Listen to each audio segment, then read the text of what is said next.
பால் ஊற்றுவாங்க. ஓகேவா? பால் பவுடர் எடுத்துருங்க. தனித்தனியாக இருக்குது. வெண்ணிலா வெண்ணிலா வெண்ணிலா என்ன ரேட் ஆகுது? 110 ரூபா வரும். ஒரு ஃபோன் வந்து நீங்கள் 600 ஃபோன் வந்து 900 ரூபா வரணும்.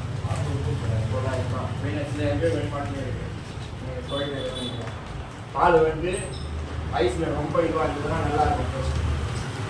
கட்டியாக இருக்கும். கொஞ்சம் கட்டியாக இருந்ததுன்னா அதுதான் கட்டியாக தான் இருந்துச்சு.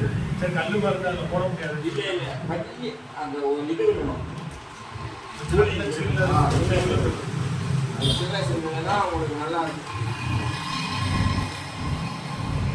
கணக்கு பண்ணி எப்படி 1 லிட்டர் பாலுக்கு எவ்வளோ போகணும்? 1 லிட்டர் பாலுக்கு வந்து 4 கிலோ 4 கிலோ போட்டிங்கன்னா